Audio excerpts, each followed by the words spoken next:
Well, in your career journeys, you sometimes meet people who are bright and shiny and always have that aura, that you want to meet them, you want to spend time with them, learn from them. And my next guest on Tester Speak is one such person. I started conversing with him on LinkedIn, and every time we had a discussion on any topic, whether it was comments or anything like that, it was so insightful that when I met him for the first time, we met at a conference, and I actually became an absolute fan. So, without any further delay, I want to introduce my guest. But uh, before that, I want to tell you that you are watching Tester Speak Season 2 with your host, Brijesh Dev, on the Testchat YouTube channel. So now, let me introduce my guest to you, Vikas Mittal. Vikas sir, how are you? Good, Bridget. Thanks for finally giving me a spot on your interview calendar. After I was hoping I will make it in season 2 at least. Season 1 was lost, but thanks again for inviting me. And it's always Well, a it was I don't know what happened, but I have no words to explain that. But I am so glad that this is happening, and like I was saying, our interaction started on LinkedIn, correct. and a lot of times we disagreed on certain conversations, then we agreed on a lot of conversations, and as the conversations grew, I started realizing that I must invest my time in learning from you.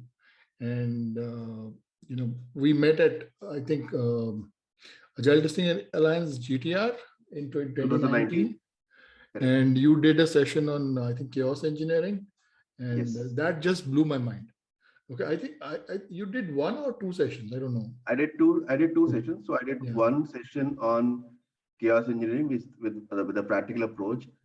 The other one which I did was probably very relevant from the concept of agile perspective, Yes. Yes. because from an agile perspective, everybody started thrashing people like us who are basically career testers that you really don't need. And with the same concept, why you really need a testing COE.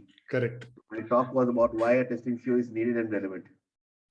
So I do have some questions on that as well today for you, because I wanted your views to get to a wider audience, and I thought that this will be a perfect opportunity. But before we get there, could you throw some light on how you got started with testing?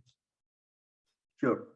So basically, I will just take it from a different perspective. So I belong to a Banya or a Marwari community, right? So for us, business is in the blood.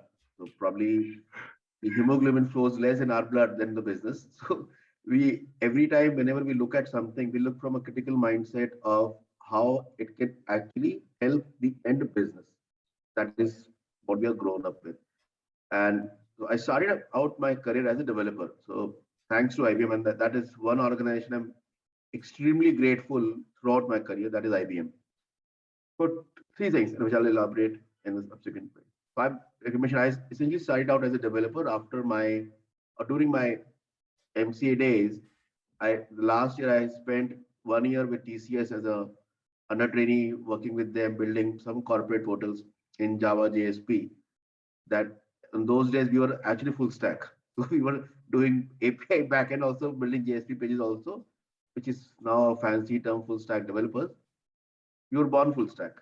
And I spent another year and a half with IBM on one of the largest CRM engagements globally till date, which was in product development with Siebel. But I got bored in development because typically, like in any, see, those were back early 2000 days, right? Majority of the projects which the typical services companies in India pick up, right, are essentially AMS projects, is application management services. What a typical developer do, at least in our era, what we used to do was get minor feature development and major bug fixes. Majority of our time, we are actually managing bugs and fixing those bugs. So I would probably spend 16 hours to understand a code to make one line of fix. And by the end of year, I realized I was actually spending more time to understand someone else's code and make minor fixes, which was not really giving that satisfaction that I'm actually contributing anything worthwhile to the end product. Because while I was fixing bugs, I would probably end up spending more time finding more issues Yeah. or bugs. All right. So that is where I was mentioning about why I'm extremely grateful to IBM. So IBM is one organization, or at least it was in our early days, which had a very open mind in terms of not bracketing you as a developer, as a tester, or anything for that matter. And especially my project, my leadership team, they were very, very flexible. And they gave me an opportunity. You have spent a year. And so in my first annual appraisal, my manager said, we have a great feedback from the customer, your team lead and everything, but you seem very unhappy on the job. So I said, yes, I am unhappy because I'm not learning anything new and I'm doing the same bug fixes of adding one field in the table here, probably adding some validation there. I'm not really enjoying. So he said, why would you like to move to a engineering team? That was new to me. Okay. I thought, okay, I'm actually in development. Isn't that engineering? He said, no, no, that is development. Do you want to move to an engineering field? I said, elaborate to me what really engineering now means to you in a software services. He said, we are looking for people who understand development, who understand testing, but have the mindset of an engineer to bring in efficiencies in both, who can really play the intermediate role to bring these two departments together and remove inefficiencies both ways. Typically, Brijesh, if you recall, that is my definition of SDET, right? That Yeah. is how I define SDETs and not like tool automation engineers, which everybody calls SDET. So that is not SDET for me. So that was my first introduction to what a engineering in software lifecycle actually means. And that is where when I started doing it, and so the job role was defined as you work with the developers, understand how they are coding, review their unit test codes, see how efficiently they are written, and what is the testability brought there. Then you bring that knowledge to the testers and see how they have documented their test cases, the automation which they are writing. That was still early days. So we were using my that what was called Extra Quick Test at that point in time became QTP, now Micro Focus UFT, right? So those were two. So that is essentially how I got exposed to best of both worlds. So I had the complete liberty to essentially dev, test, engineering, performance engineering. So those 2 years probably which I spent with IBM on the engineering element were probably the most beautiful years of my 18 years career. So that probably what I learned in those 2 years is what I've leveraged for the next 16 years. So, I mean, how would you define engineering? Would you still go on with the IBM definition, or you have your own I version would of it? probably add few more notations to it, which when what IBM defined as engineering. So I think over the last 16 years, what I've learned is software engineering or software development is an extremely inefficient process. So, and with Agile, it has become even more inefficient because now we have given a terminology to it to be inefficient. So I think what was missing in our engineering definition of IBM at that time, we had a separate role called build engineers or release engineers. Now, which is now called as DevOps engineers. Yeah. So essentially, they do the same thing, but now a glorified word is DevOps. And we have another glorified thing added, which is cloud architects. I still believe my erstwhile, and I still remember a name, Benny Joseph, who was part of our release engineering team. Probably he knew more about DevOps and cloud than a lot of people I interact today who are recognized as cloud gurus or DevOps gurus. But I think that element was missing in the definition of IBM from an engineering because they kept release engineering outside our purview. Mm-hmm. So we were not really involved in release engineering part. That was one. The other element which was missing was, and which thankfully in last few years, with exposure to customers like Apple, Google, and Facebook, which I realized that what we missed in that era when we're doing product development or for end B2C customer, we never really looked at the production element of data or Mhm. the production data or what you call telemetry. Yeah. That insight, and when I've started using that data now for the last 6, 7 years to define my own test strategies, define my own workflows, I think that is a huge insight which we were missing in our definition of engineering. Because for us in that era was, this is my software engineering product ban gaya, now throw it over the fence. Now it Yeah. is problem. I am done. I think those segregation of roles between pre-production, post-production was, I think, is a very important critical element which was missing in that definition. So I would probably add these two elements. That when you talk about engineering, it has to be engineering as a whole, plus it has to include post-production. Exactly. And I think you make complete sense because, even if, a lot of people talk about shift left all the time. Okay. And they forget the shift right part of it. Correct. And, it becomes critical then, from an overall product journey perspective, that, a journey is not complete if you don't look at the shift right part of it. And Absolutely. I think that's the essence of what you're saying, if I'm putting it in a different way. No, absolutely true. I think the critical element, which is again I see missing with a lot of teams and companies I interact with. Every time you see a presentation from a QA director or a test manager or engineering manager don't talk shift left a lot, but anything, every time you see a testing guy presenting, they always talk about shift left. Till what extent left you can go now, boss? You're already in the requirement stage, you can't go further left. Why don't you look at right?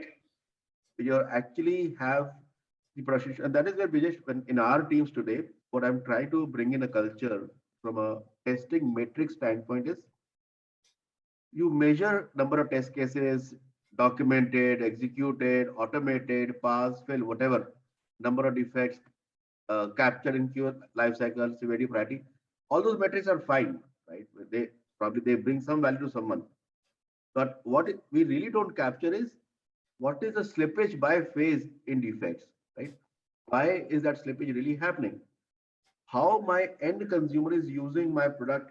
Because typically, I firmly believe in that 80-20 rule, Yeah. that 80% of my customer don't use more than 20% of my product. Correct. And in a very recent conversation I was having with a chief digital officer for a leading bank, and he was going gaga about all the functionalities they have in their uh, mobile apps, web apps, internet banking, blah blah blah. But this was a personal conversation, not true for my work. And then finally, after the 25 minutes, when he went all gaga about what he said, what are the 4 functionalities which your customer use? I said, I am a customer of your bank, and not name the bank. I'm a customer of your bank. I only use 4 things. I log into your net banking or mobile banking to check my balances. I log into the net banking or mobile banking to add a new pay or transfer money. I log in to see what is my overall status of my account, or probably document everything, right? Apart from these 4 or 5 things, I don't do anything else. Yeah. You may have 20 other functionalities I don't use.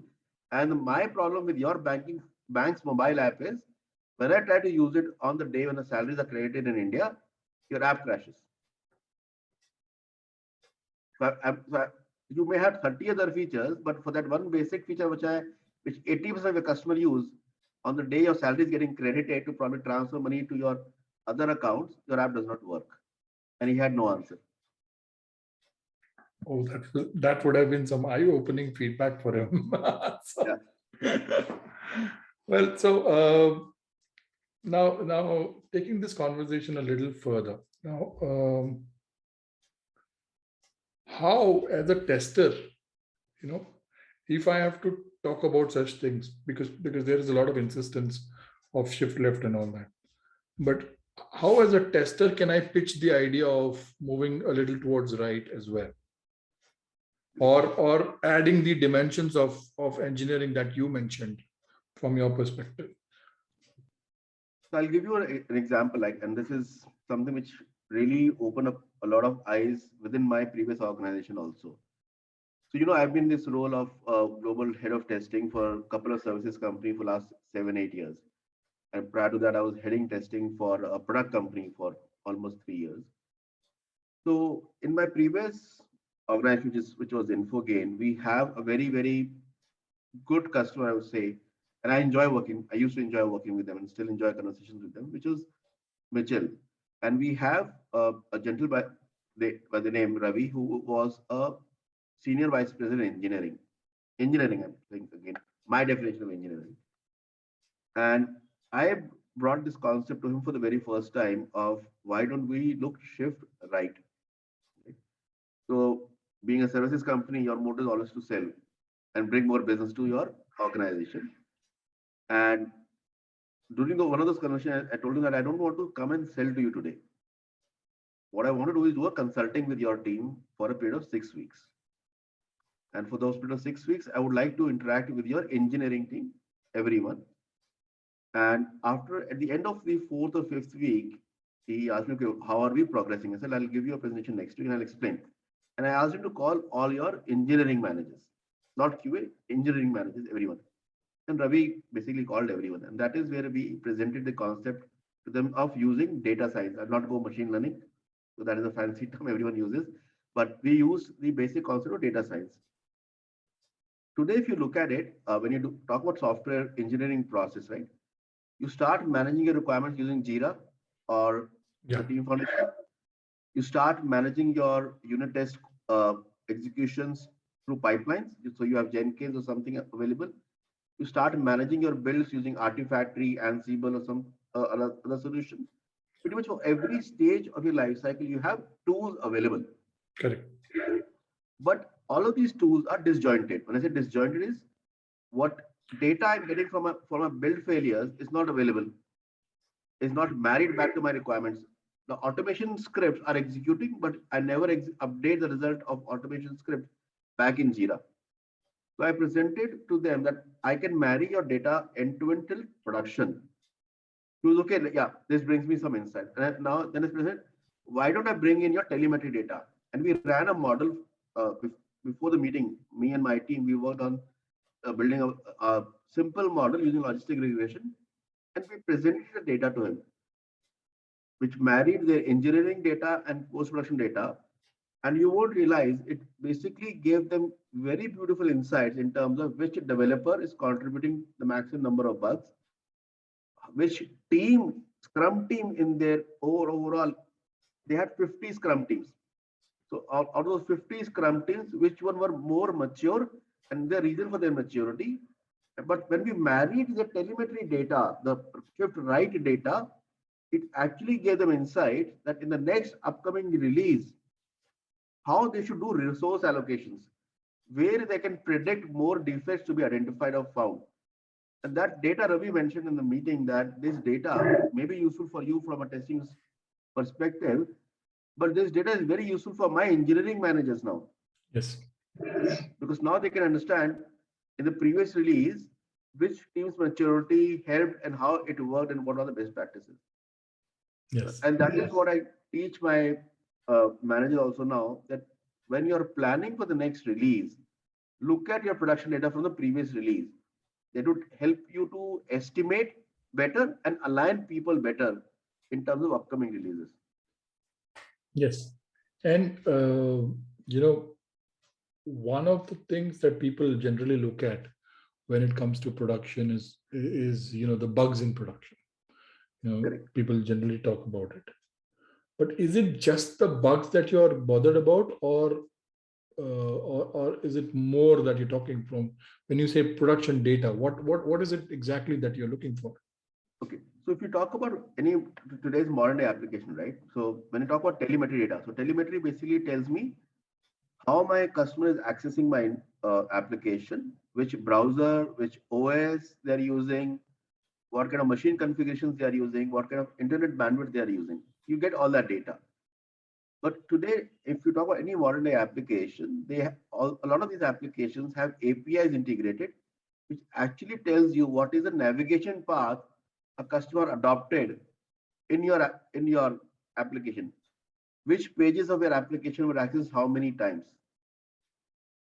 You also have access to your production error logs. Like, okay, on a specific time frame when probably the load was high, probably my caching was out of memory. So I had logs available for that, right? Similarly, if you marry all this data along with your production defects and customer feedback, then you really get a lot of insightful information of what percentage of your application is actually used, how it is used, from where it is used, and what data is being uh, entered. See, when you would critically analyze a lot of production defects which we get, right? Majority of the time, the RCA which comes out was that the customer used a new set of data which we never utilized in our testing space, Yeah. and it triggered a new business rule. That means it was a gap in our testing, right? That is what, if you gather all that information, you can identify new test data combinations our customer is using in production, which probably triggers those corner business rules which you never tested. And talking about the edge cases or the corner business rules that you spoke about, is there a formula or a recipe that you can think of which you will recommend to testers to actually think of those corner cases or the edge cases that you're talking about? I actually did a webinar last year also on this specific topic, and I can probably after this I can share that webinar Yes, please. also with you, which essentially talks about this concept of shift right and marrying the data in detail of what parameters they can look at and how they can really marry the data. But I think one piece which is critical for the testers to understand is, don't limit yourself to the user story requirements and the test cases which you're writing. All of us know from our experience, you have been a tester for decades now, I've been a tester for decades, that beyond a point, no tester look at the test cases. Yeah. Right? They are good Excel files or good Jira tickets which you just mark pass, beyond even looking at. But I think what essentially a testers can look at, if somebody is really interested in the craftsmanship of testing, to really focus on what they can learn from production environment. And to learn from production environment, they should definitely look at the telemetry data. They should definitely look at the customer support issues, not defects. The customer support issue which the support teams are receiving, because that also gives you a lot of insights in terms of usability issues which the customer is facing. Exactly.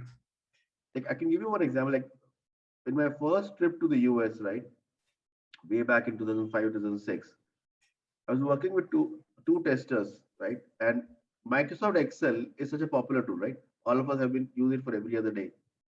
There were two people sitting next to me in the cubicles in that office in Phoenix. Sorry, not Phoenix, Houston. And for the first one week, I couldn't understand that the two people communicate, I'm done, I'm done, I'm done, I'm done. So, and then, okay, what exactly I'm done is means here? That one day I finally got bugged up and said, okay, what do you mean by I am done? You both of you communicate after 5 minutes randomly. What does that mean? He said, we have a common Excel sheet which both of us use to track execution status and defects. So once I am done entering my data, I close the Excel sheet so that she can open it, and I tell her that I am done. And I said, okay, have you guys not heard about there is a sharing feature where you can enable sharing in Microsoft Excel that the two people can parallelly edit. These people have never heard about sharing feature in Microsoft Excel. Yeah. So that is what my, so this essentially communicate that, okay, probably Microsoft never actually communicated this point. So this again comes back to my original point, which is like 80% of the consumers don't even use more than 20% of your features. Similarly, this was a usability issue for Microsoft Excel, which they never communicated. So in essence, whatever you spoke about so far about using production data, marrying it with the data, pre-production data,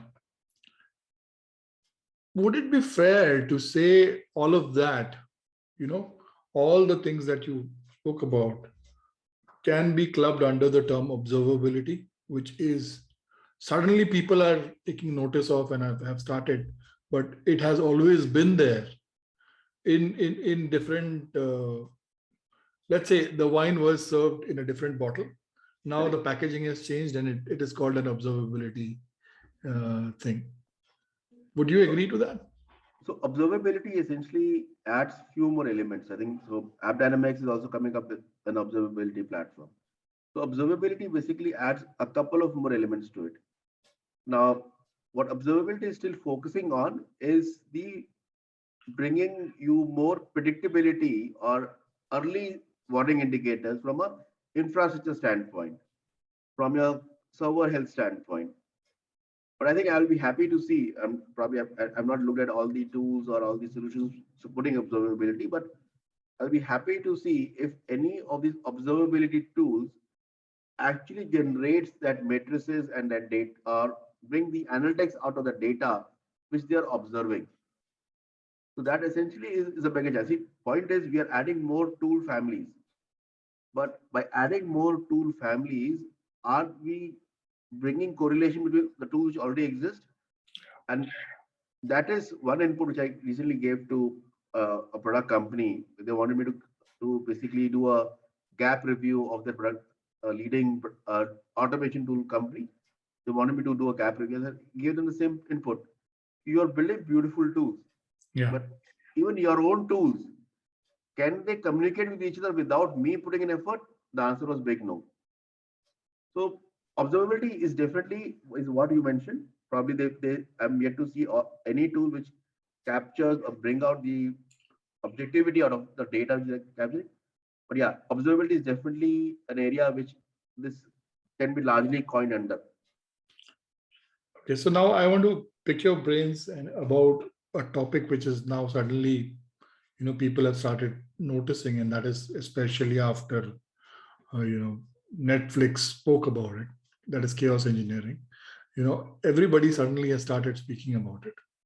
And again, like observability, I always felt that we were probably doing it in some other shape or form earlier, but now there is more focused approach, and everybody wants to repeat what Netflix is trying to do. And so, what are your thoughts about chaos engineering and its current state, and where do you see that going for the companies? I think you actually picked up the name of the right company, which is Netflix, and they are the pioneers in that. I think, Yeah.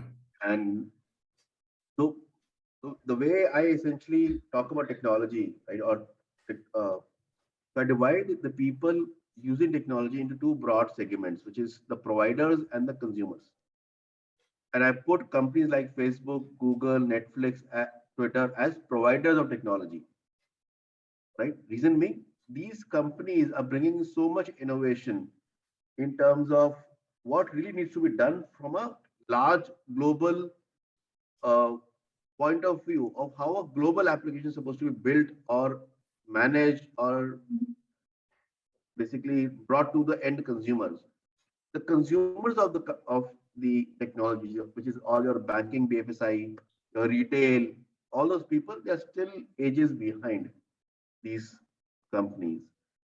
Chaos engineering, from my perspective, and thanks to COVID, which has probably, I'm not sure, increased it 10 times or 100 times, the pressure on the production platform for any e-commerce company or any uh, online store company. But even in my conversations today, Brijesh, when I talk to a lot of these leaders of these consumer bracket, which I mentioned, which is Mhm. your banking, retail, all of them still believe that no, no, no, we don't need chaos engineering, we have cloud.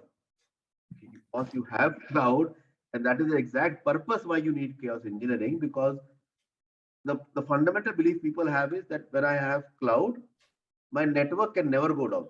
Yeah. And I can within a second spin up the new cloud and we are back to uh, Normal. business. But that is not how cloud works, right? Yeah. Google is on cloud, Facebook is on cloud, WhatsApp is in cloud. Facebook and WhatsApp were down for 7 hours recently, Yes. in spite of all the best practices, right? Yes. They were down for 7 hours.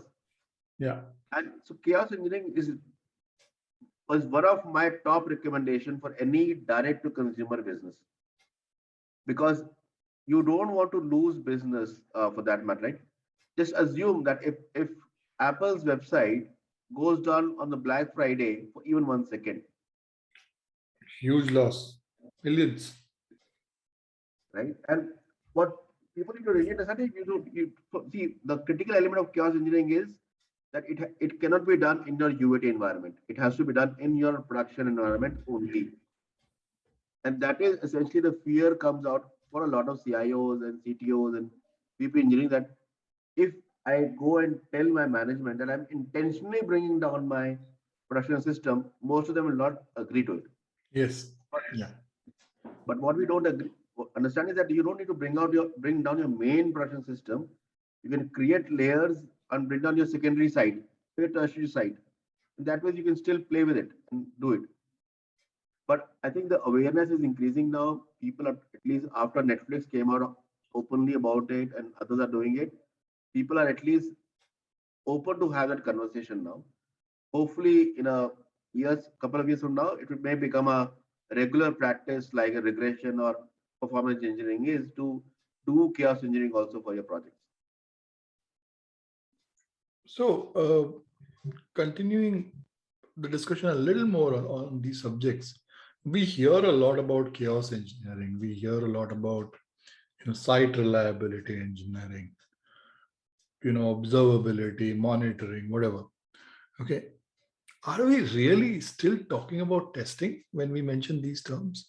Or are we talking, from a tester's perspective, I'm asking you, or are we talking something, rocket science? I think one of your posts yesterday was about a test lead asking that I don't see a growth path for me in Agile, right? And so this is a very common question which I get in my one-on-ones with my senior guys who have basically come to 10-year, 12-year, 13 years of experience now, and they say don't see a career growth path for me. I don't see me becoming a manager. And see, in India at least, the tag of a manager means that you get better perks. Plus there is power and authority. That I don't know anymore, but yeah, at least you get better perks and you're able to throw that tag around that I'm a manager now. Yeah. So recently, so I do a lot of mentoring sessions outside my organization also. I helped around 120 people in the experience bracket of around 8 to 12 years in the last year and a half to really identify what they want to do, right? Beyond a point, I've done enough automation, I've done that. So I think these are the roles which I think a lot of people may disagree with me, but I believe a tester is the best person aligned to become a site reliability engineer. Exactly. Yes. A tester is the best person to become a chaos engineer or become your observability guy. He may not know the tooling which is required from day one, but I think that is the reason why I got into testing, because it gives me an opportunity to learn something new every day. I may learn something new on the domain side, I may learn something new on the tech side, but at least it gives me or maintain that ability of my mind to be trained and retrained and being flexible about being changing roles every day. So I think, and that is where I possibly started asking a lot of my performance leads and senior engineers, why don't you guys look at site reliability engineering, chaos engineering, and observability as a serious career path for you? Why you want to become a manager? Yeah. So, from my perspective, observability is or site reliability engineering is very much testing, and testers bring more value to that piece than anyone else. Well, I absolutely concur with you, and thank you for validating my belief once again, because when I was just studying in general or reading about these terms or discussing with people, I often sit and think, hey, isn't that something that testers can do very easily? I'm like, Correct. why do you need to call a person from outside if a tester can do most of the things that are, a part of a site reliability engineer's job description, or a chaos engineer's job description. So, people, you're absolutely right that people need to look beyond the normal, the standard growth path saying, okay, test engineer, senior test engineer, test lead, test manager. Those traditional the traditional hierarchy, it probably no longer, it doesn't exist anymore, right? And yeah, maybe it's ISTQ which is still preaching it, okay, that this is what it is. But people have to start looking beyond that. That's something that I believe, and thank you for confirming that. Now I want to talk about agile, and you brought about spoke about my post from yesterday. Again, the I know you presented, you gave your talk, but still, is there a scope for COEs in agile? Yeah, so I'll flip that question. Right? Why is only testing COE being questioned? Is there a scope for engineering COE in agile? Yes. Why? Well, you are engineering a product, right? Correct. So, but when you're engineering a product, right, you may use the most efficient techniques of engineering, but if you're not testing it right, then you're not building the product right. that's correct. And now let's define what is COE, right? COE is Center of Excellence. Correct. And when you talk about COE, people are typically in a traditional, again, and this is where the definition of COE changes.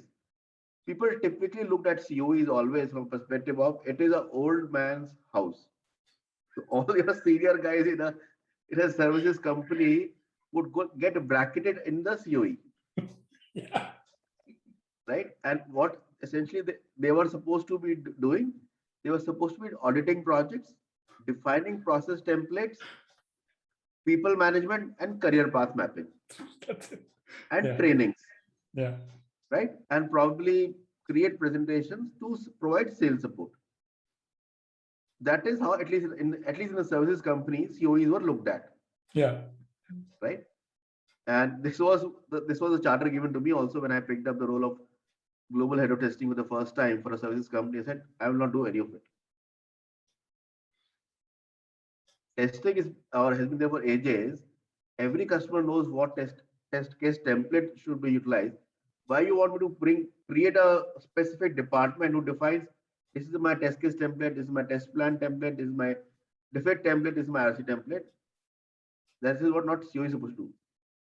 My definition of COE is it is a group of individuals who come together who may or may not be directly 100% mapped to a COE, but who come together to identify challenges in the approach and identify solutions to those challenges. Great. Now, here those challenges can be solved by using some tooling which already exists, can be solved by identifying tooling which has to be developed or solutioning has to be done. And at the same time, people who can critically look at data to come up with metrics which actually add value. Correct. So that is why when I talk to my teams, I tell them, don't present me number of test cases you have documented, executed, passed or failed, defect. I don't want to see any of it. So that is not your value addition. That is how you're trying to quantify the work or amount of work you have. See, basically, when you and I both are in service, right? Whenever we go to a customer and we have to estimate the effort, what do we ask them? How many test cases do you have?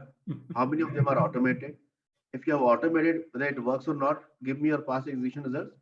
Because that is the only data in which you can probably guess, not estimate, guess the effort required. Correct. In a very short span of time. Correct.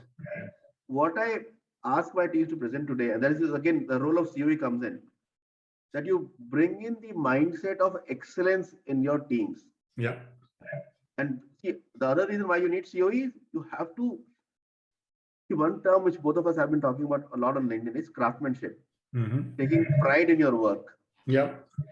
With the absolvents of the COEs, there is nobody for the testers to look up to and Correct. Define or identify how they can take pride in their work or to bring their issues to. I'm not talking about your appraisal issue, your leave issue. but your actual issues in terms of what you're facing as a tester in an agile team. A lot of testers are not feel shy to communicate and open up and talk in an agile team. Yeah. They hold up their suggestions to themselves and they will ask one of their dev friends, should I ask this question also? Was speak up. You are there in a meeting to speak up. So that is why a COE is relevant and important because, and you can define your own structure of a COE, your own charter of a COE, but essentially COE is to discuss problem, find solutions, and give a sense of community, pride, and craftsmanship to the team.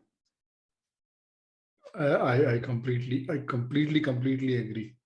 Well, you know, traditionally, COEs were looked at as a spot where, okay, you're talking about people, you're talking about processes, you're talking about tools. We are the ones who arrange that for you. Okay, that's how COEs were looked at, and then there will be a governance model, and we'll be in control. And Correct. you ask, okay, you tell us that you need 5 testers, so we choose and we give you the 5 testers. All testers report to us, and blah blah. Okay, and and I did that kind of work. Okay, building COEs for many years. Many years I did that continuously, and I used to feel very proud. Oh, you know what? I can build COEs. It was there on my CV, very prominent in bold. I say, okay, anybody can hire me and I can build a COE. Like in days, I can come up with a plan. And then I started realizing, is that what it means? I mean, where is the solution? The problem still exists. There are people, there are tools, there is, metrics, there is this, that, everything. But where is the solution? Who is supposed to give the solution? If the COE isn't, then who is? Or they will find those 5 people who are supposed to work on that solution. so that realization came to me, and I said, no, I should have looked at COEs from a different perspective.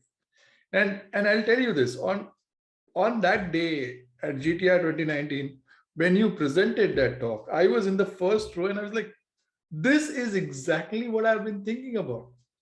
Okay, so maybe, I don't know if maybe you should do a TTC webinar on what COEs should look like. Maybe we could do that. But that is exactly what I felt that day. And you're so right that, nobody looks at the solutioning part. Everybody is like management, and everybody like, oh, no, we have a group of people who are these specialists, who can identify, they can do tools analysis. You're not analyzing tools daily. Come on. Don't tell me that your time goes in analyzing tools. That if that was the case, then I don't think there are enough tools in the market which will keep you busy every day. Correct. Right? So, sorry for this word, but in a lot of cases, what I created was a sham. Okay, so that realization came to me, and I'm happy that you've also mentioned this. Now, I have another question from which a lot of testers ask is, what is the roadmap for an automation tester? Okay, I see great growth in salary when I become a automation tester. But what happens after a certain period of time, like 5 years, 10 years, 15 years? What after that? Where do I go? SDET, senior SDET, whatever, staff engineer, principal staff engineer. That's it. So what happens? What is your perspective? No, so I'll first, let's define an automation engineer, right? What is the definition of an automation engineer? Do you consider a guy who knows Selenium an automation engineer? Do you consider a guy who knows APM or rest assured an automation engineer? Yeah. Majority of the industry consider them an automation engineer. Yeah. Those guys are tools engineers. Yes. So see, Telling you the reason behind, back in the days when we started our career, Windrunner was popular. Yes. Do we even talk about Windrunner? I love that tool, actually. I just love that tool. Do we use it? No. So Hmm. anybody who was an expert in Windrunner and never went beyond Windrunner, is he of any relevance today? No. Probably no. Unless and until he's basically head of testing somewhere, right? So he's not relevant anymore, right? Yeah. And that is what I tell people in my sessions, that don't become slave to a tool. Understand what exactly you're supposed to do as an automation engineer, what is the expectations from you, and don't uh, look down upon tester as a critical element of your definition or your designation. Today, what actually disheartens me when I take in, I don't use the word interview, I do discussions with the prospective hires. A lot of people, when I talk to them and I ask them to talk about the processes and that part, they answer perfectly fine. You talk about Java, Selenium, Java, probably 50% answer okay, 50% no, enough to use Selenium. But the moment you get into testing, at least 40% are not even able to answer or identify. So I ask very basic questions, right? I ask them, okay, you are using WhatsApp, is the most common used application which you have. I, as a lead, come to you and say, I have to do a emergency release of a hotfix for WhatsApp in production. Can you tell me 5 things which you will test for sure? It's the hotfix going. What will be the 5 things and how it would differentiate between a hotfix and a new version of WhatsApp going? What will be your different strategy between a hotfix and an upgraded version going on? And Brijesh, I'm actually feel disheartened that this is a very simple, basic question. Any tester should be able to answer and identify 5 scenarios in a hotfix and upgrade. And what are these 5 scenarios? 40 to 50% of people are not able to answer this question between difference between a hotfix testing and upgrade testing. Or what are the 5 critical scenarios they should test for WhatsApp, which is something which you would use every day. Right. Right? Right. So that becomes one critical element of learning. The second is, if you are an automation engineer and you want to stay longer, learn the core principles of technology. So a lot of when you see CVs, people write, I know Selenium, but I don't know API testing. Okay, then essentially, should I hire you to test only my front end and then who will test my back end? You have to hire another guy for that. And now a new fancy term has come up, full stack QA. Now, what is full stack QA? Well, aren't you supposed to test the application in entirety? Or should I hire, he's my front end test engineer, he's my API test engineer, he's my database test engineer. So as a principle, if somebody wants to really grow in testing, and not to say automation testing, somebody who has to really grow in testing, first of all, he should be open to learn new skills, not become slave to a tool or a technology. B, should look at technology as his friend. We should not think that I should not be aware of how a JVM works or how AWS cloud works or how a DevOps pipeline works. I should be aware of everything, because then only I will be able to find out areas of efficiency and improvement. Because I've seen people who have graduated from being testing lead engineers, managers, to today becoming CIOs of organizations, Correct. to become chief digital officer of organizations. So my thought is always is, why a CTO or a CIO or a VP engineering or data engineering come from a dev stream? Why can't a tester graduate to become a CTO or a CIO or VP engineering or data engineering? So only reason why we cannot, because we bracket ourselves that I'm a tester, I should only talk about testing and I should not poke here and there. I don't recall. Was it? Um, it was some discussion, a panel discussion which was happening in some conference, and there, they were talking about testers graduating to become, CXOs. And there was this panelist who said, "No, that's not possible." Now I was like, "Why?" You know, you yourself are a tester. You have been a tester. You are, heading the testing organization.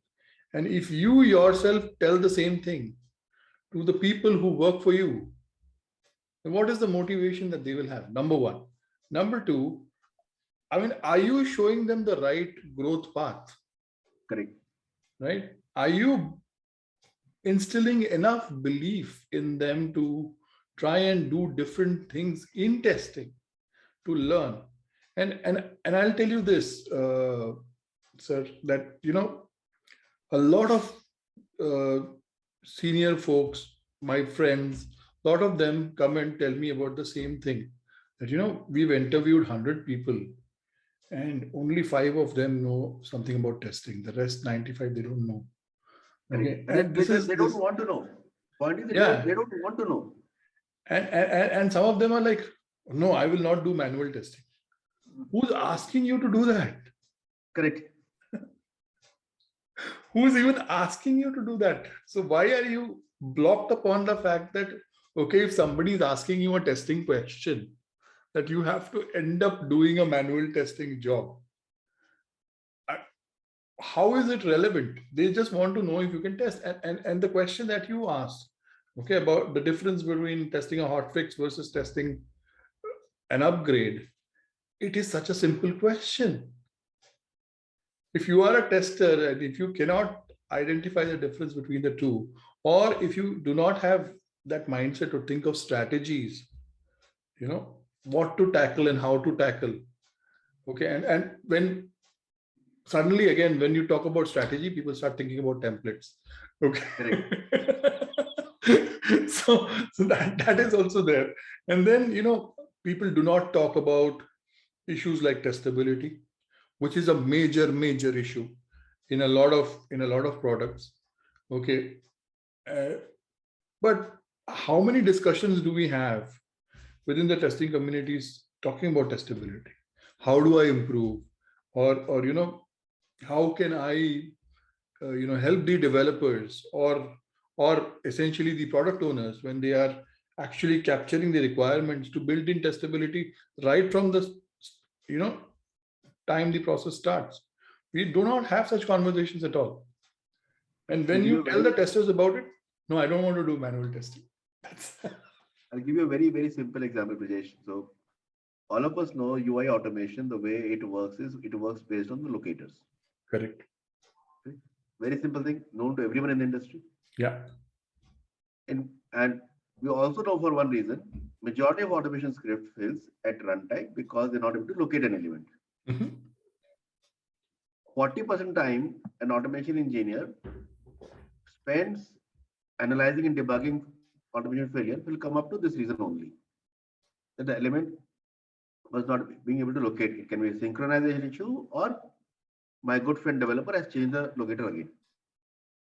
How many of our testers actually go back in their agile retrospective and tell the developers, boss, whenever you change the locator properties, or the best part, when you don't give a unique defined property to a locator, my automation scripts will not work. Yeah.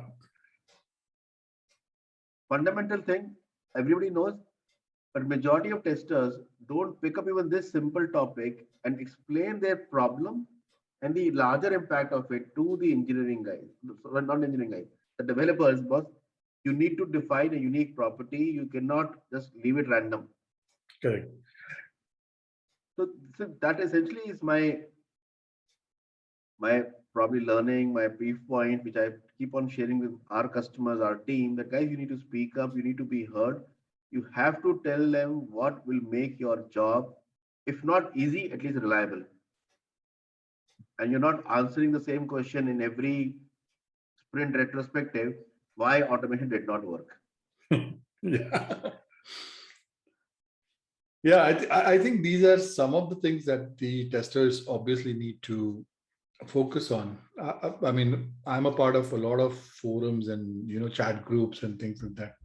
And when I discuss this with some of the experts in the automation area, for example, Naveen himself, and he also tells me the same thing, that testers come with a mindset of, okay, I want to learn this tool, okay, and I'll do this, and I will learn it for the sake of passing the interview, and then True. uh, I mean, because that seems to be the objective rather than learning. And if I just look at the kind of things that Naveen has done, a huge shout out to him for the stuff that he's been doing.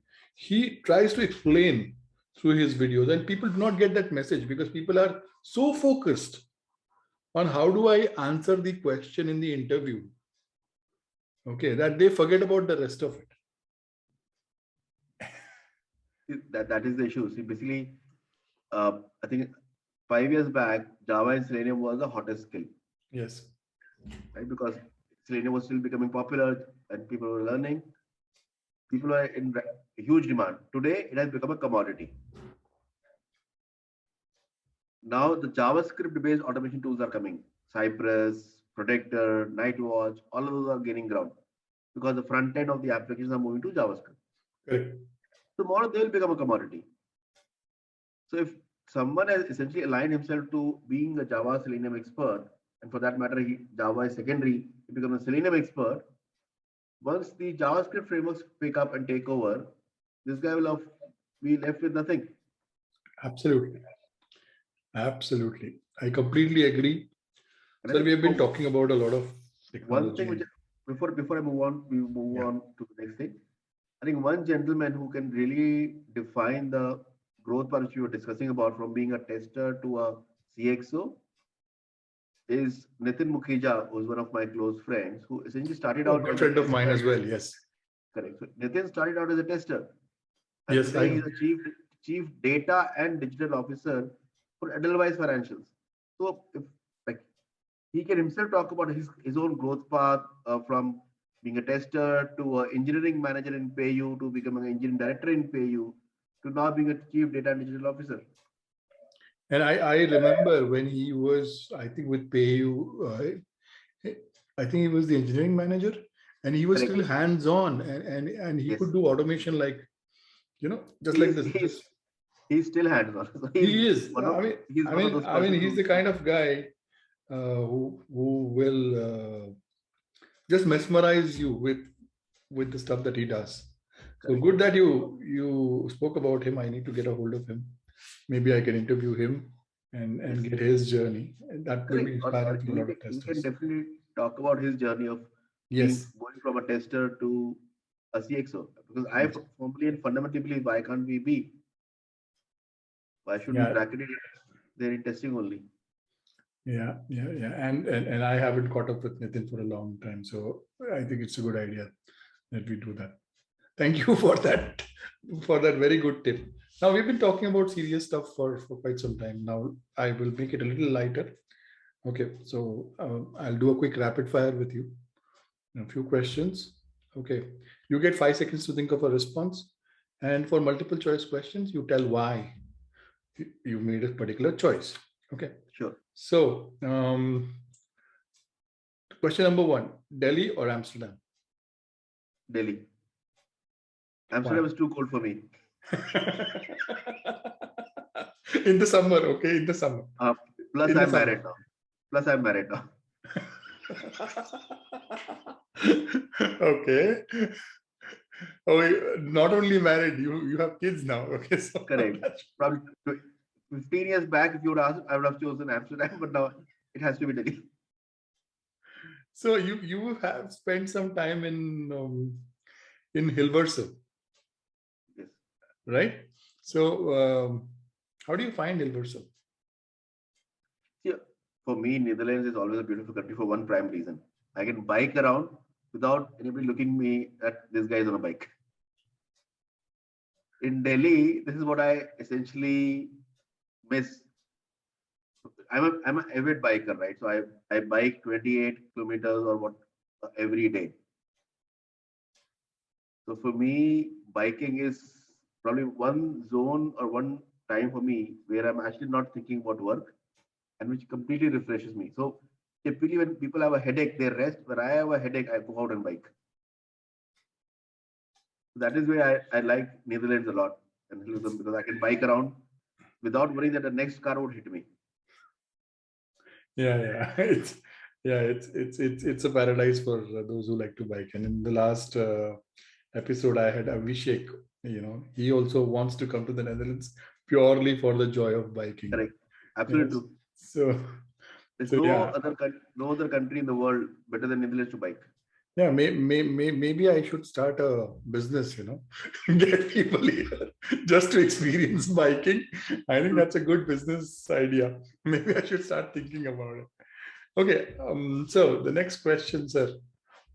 What's your favorite food? That is actually One favorite. Okay, you may have. so. My most favorite food is my mom's made chole bhature. So because see, mom's food is always special, but the reason my mom's chole bhature is special is that I don't feel guilty about eating chole bhature after eating what mom would make because they're not greasy. So they're good in taste, health conscious, and good. But if I have to specify, if I have to eat outside my home, then I like Andhra cuisine the most for the spiciness and the love with which people serve that food. Awesome. Awesome. And okay, so now travels opened and then again closed, and so sometime soon it'll open again, probably the international travels. So Don't have you dream. already started traveling outside India, or you're still? I was supposed to be in Dubai December 2nd to 7th, and thanks to Omnicon, that got cancelled. So today, in my dreams, I actually think about being on a flight. So I've got to that stage of saturation now that in the dreams I'm on a flight. So the next question is continuing this dream. So when things open up, what is the first destination you're flying to? See, one country which I really like flying to is US. Two reasons. A, I have a huge family there, family and friends whom I can visit. And second, that is one area where people still think about technology in a very, very open mind. Yes. They are open to experiment. They don't have preconceived notions, and you enjoy the conversations which you have there with stakeholders. Yes, I have also had similar experience. What I see is that towards when they people talk about technology, they don't have any biases. They don't talk with any prejudice. That okay, this is what it is. They are open to listen to ideas and do that. I spent quite some time at Fort Collins, which is on the foothills of Rocky Mountains, 60 miles north of Denver, and I was working with Hewlett Packard now, One of and my big customers. and they were manufacturing these big storage devices, so they were very open to ideas. So because I was working as a test manager and doing performance testing, though I was their performance test engineer as well, so I would try different combinations and make suggestions to them, and they would actually go ahead and try and build a model to see if it works. They would not say no, it is not coming from an engineer, it is or somebody from the engineering team, and it is coming from a tester, so we will not consider this. They would still go ahead and do it, and I really love that. So I have experienced what you're talking about. Correct. Plus, if I go to US, I can actually go back to shopping because buying in India is expensive than buying in US. US is much cheaper to buy clothes than India. That too, made in India clothes. Okay. Made in India, made in Bangladesh, made in Vietnam, but still cheaper than India. Well, here, of course, in the Netherlands, we have Primark for that, so we don't have to worry. Primark is, of course, Irish, but we don't mind. Okay, so Anyways, okay. So after that fun chat, let me ask you this one final serious question. Uh, so from the time you started your journey as a tester to where you are right now, you've seen the progression of testers. You've seen testers evolve. You've seen testing evolve. Do you still think that we are headed in the right direction, or something needs to change? I think we are headed in the right direction. At least testing is not looked upon as a job the way it was in our days. I think that day it was like in school, right? Anybody who pick up arts as a subject is somebody who is not really intelligent. Similarly, testers were looked upon in that manner when we started. At least now, I see testers are not looked upon if it is the same respect as devs, but at least the discussion has changed. And thanks to COVID, the pay packages are becoming similar for testers and the developers. But I think what we are losing in the mix of this is uh, the actual testing craftsmanship is something which we are losing out when people are becoming more and more towards tools and automation. Automation is required, important, and necessary. But I think what we should keep uh, training the next generation on is testing. I think that is something which we should all, being there in the industry for a couple of decades, a lot of us should communicate and speak more often that people should continue to learn testing, but we are moving in the right direction. Excellent. Okay. And so one final question before I let you go. I know you know you have a busy schedule, but then talking to you is so much fun. So but then so the last question for you is, if you were not in testing, what would you be doing?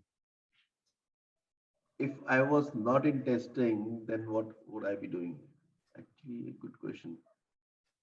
So actually, because I moved to testing by choice, and I actually never thought about what would I do if I would not be in testing. Probably I would not be in technology even if I was not a tester, because I would probably go back to my roots, my family business of being in construction, or what I enjoy today most, which I've actually is being a farmer. So I'm not sure if you know, but I spend all my holidays, all my long weekends at my farmhouse. Being an actual farmer, not being so my farmhouse is not like a typical traditional farm. It's actually a farm where I get on a tractor and do farming. So if I would probably not be in testing, probably would be helping out my dad with his construction business or doing something in the startup world. Awesome. Awesome. It was such a pleasure talking to you. Every time it is. And we're having to end this here, but you spoke about at least appearing in season 2. Now I have to call you in chapter 2, because I'm starting to draw a plan for that. So it should appear somewhere in 2022, and where guests who have appeared already make a second appearance, because a lot of these conversations have been unfinished, and 1 hour doesn't do justice to this conversation. So this was also again another one of those. Like I said, it's always insightful talking to you. And I get charged up when I talk to you, because our thoughts match a lot. And we've argued a lot also. That's also there. That is true. I still remember one LinkedIn post where you and I went at each other for quite some time before you said, okay, let's agree to disagree. Finally. And those were good times. But that's how we learned. And I started looking at your perspective closely, started following you, and then realized that, okay, yeah, obviously there is a lot to learn from you. So thank you so much for your time today, and we'll keep talking. Sure. Thanks, Brijesh, for having me on the show. All right. Thank you. Yeah, bye-bye.